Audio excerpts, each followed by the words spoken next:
You're staring at your bank account, and after years of saving, cutting back on avocado toast, and pretending you enjoy cooking ramen noodles 17 different ways, you finally hit $50,000. Congratulations, you're officially richer than most people's cars, but still poorer than a decent wedding. Now what? Here's what most people do with 50 grand. They either let it sit in a savings account earning about as much interest as a dead houseplant generates oxygen, or they panic invest it into whatever stock their cousin's friend's barber recommended.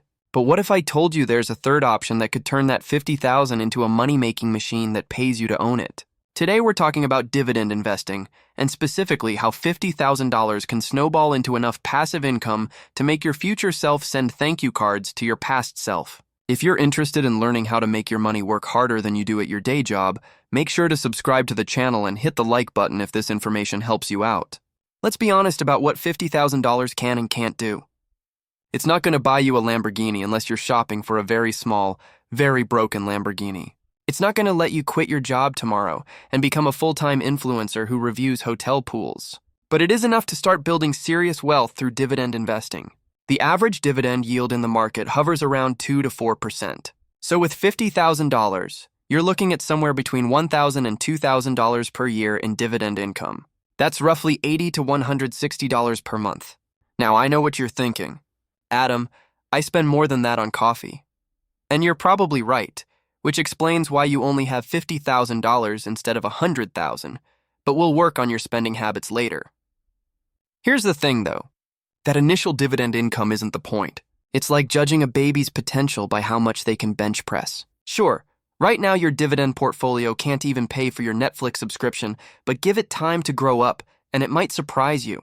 The real magic happens when you reinvest those dividends. Every quarter, instead of taking that money and spending it on something you'll forget about in a week, you use it to buy more dividend-paying stocks. More stocks means more dividends. More dividends means more money to buy more stocks. It's like compound interest, but with more personality and better quarterly reports. Think about it this way.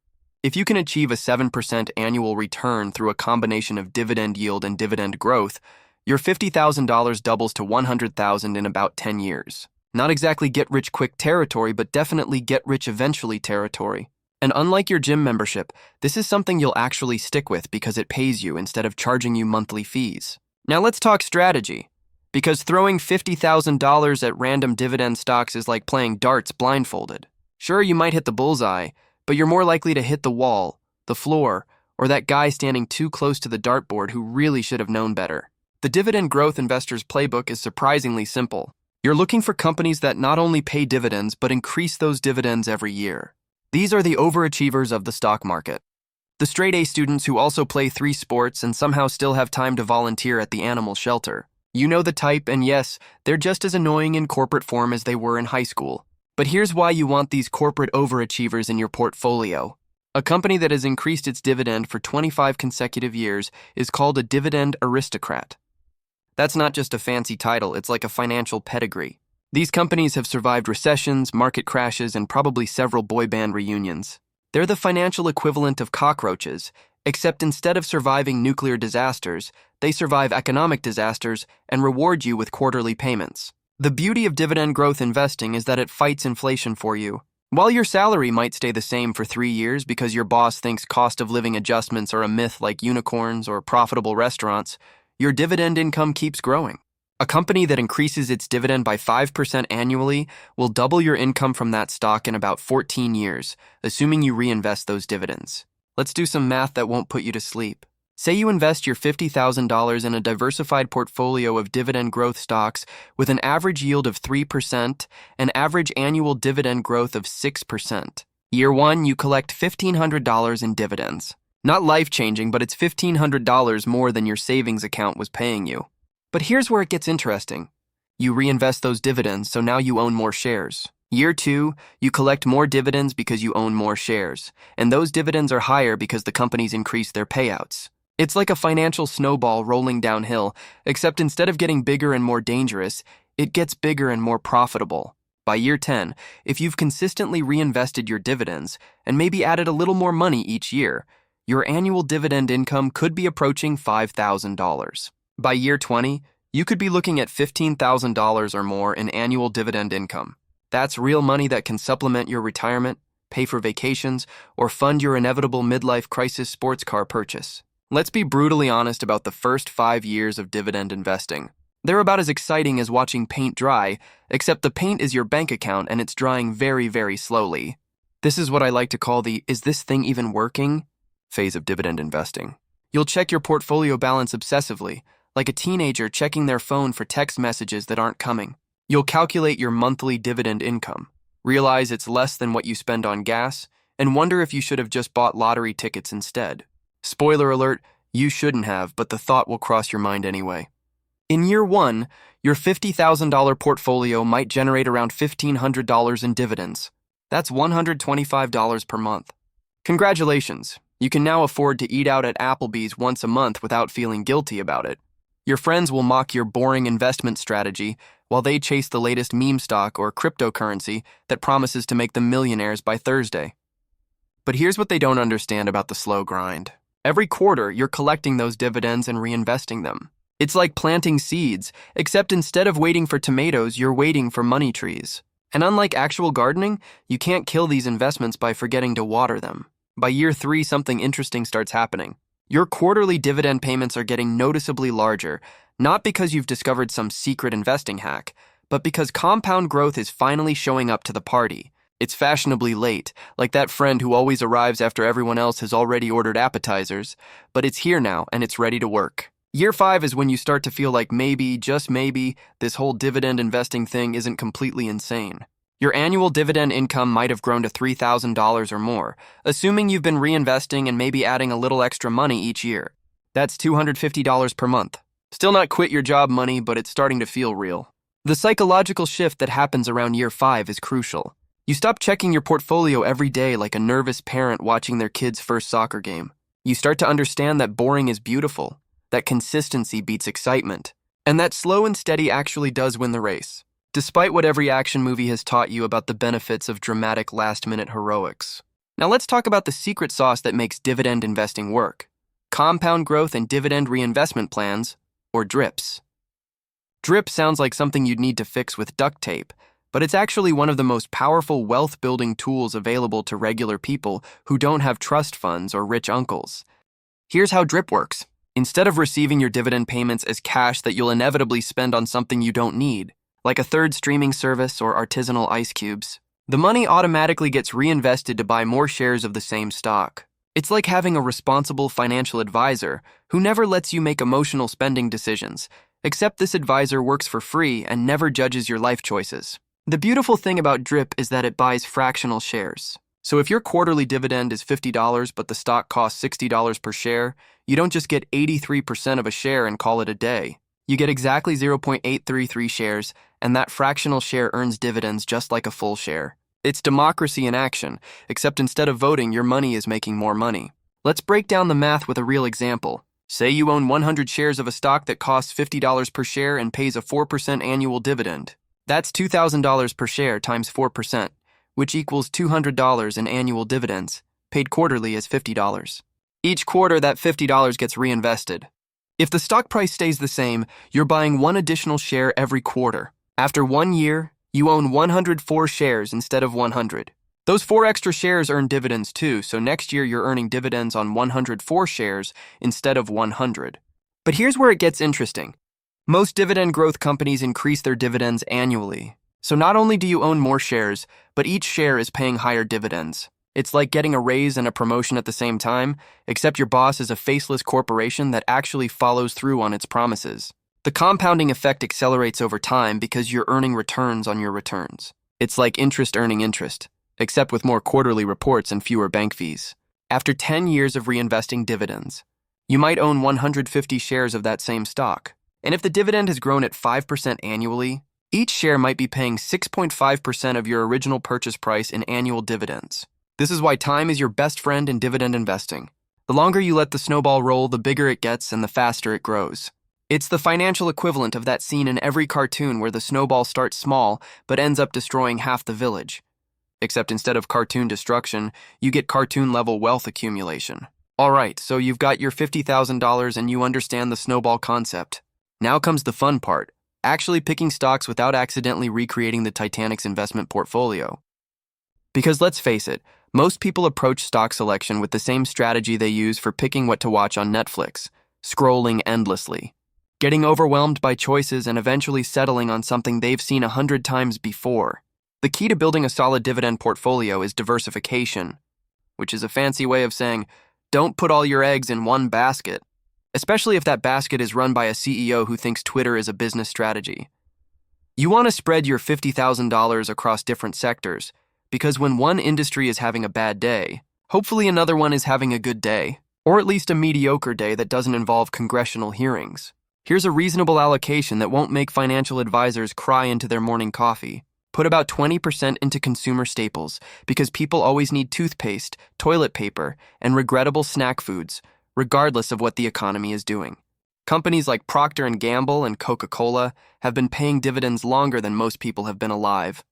And they'll probably still be paying dividends when robots take over and need their circuits cleaned with premium detergent. Another 20% should go into utilities, because even during a zombie apocalypse, survivors are going to want electricity to charge their phones and complain about the situation on social media. Utility companies are like the reliable friend who always shows up with pizza when you're having a crisis. They're boring, predictable, and absolutely essential. Companies like NextEra Energy and Dominion Energy have dividend yields that make savings accounts look like they're paying in monopoly money. Technology gets 15% of your portfolio, but we're talking about established tech companies, not whatever cryptocurrency your nephew is pushing this week. Microsoft, Apple, and Broadcom pay decent dividends and have business models that don't depend on teenagers doing dance videos. Yes, their dividend yields might be lower than other sectors, but they make up for it with consistent dividend growth and the fact that they're not going anywhere unless we all decide to go back to sending letters and using abacuses.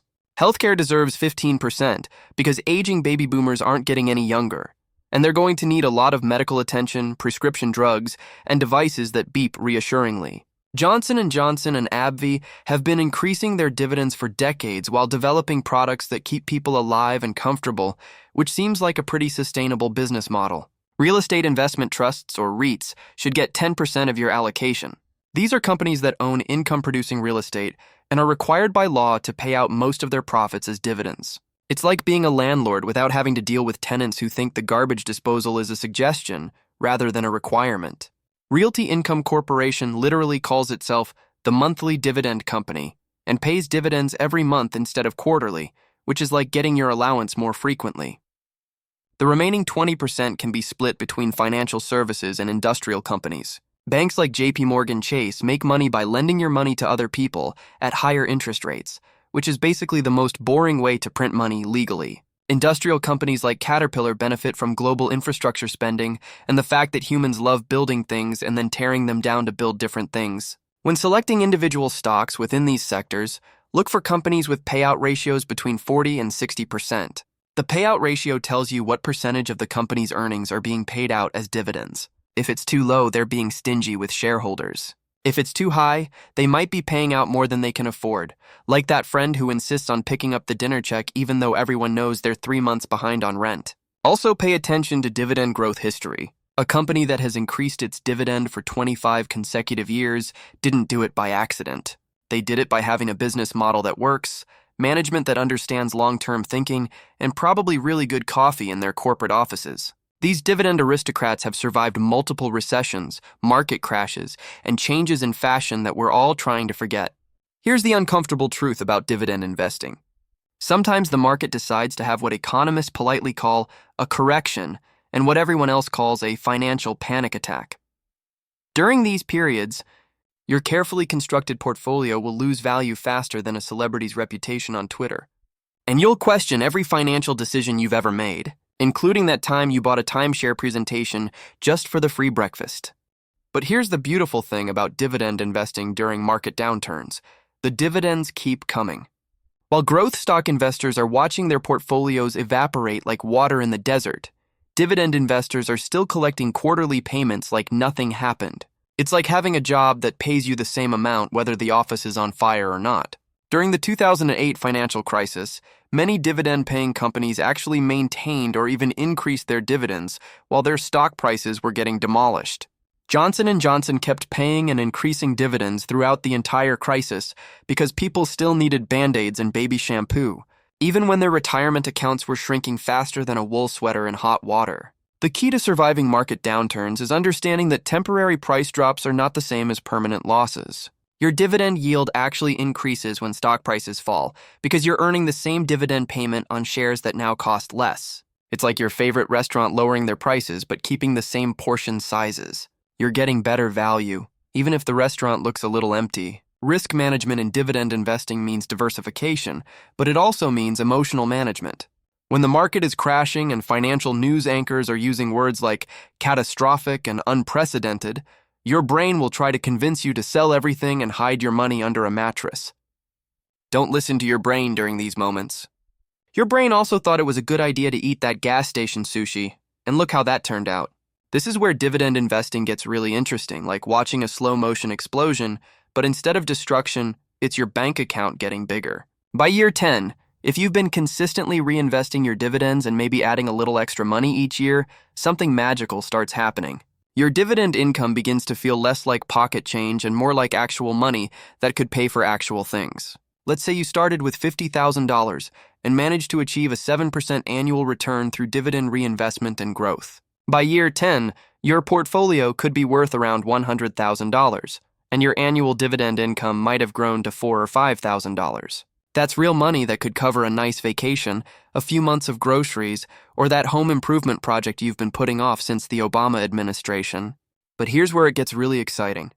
Years 10 through 20 are when compound growth stops being polite and starts getting aggressive. Your dividend payments are now large enough that when they get reinvested, they're buying meaningful amounts of additional shares. It's like your money finally hit puberty and started growing at an alarming rate that makes you simultaneously proud and slightly concerned.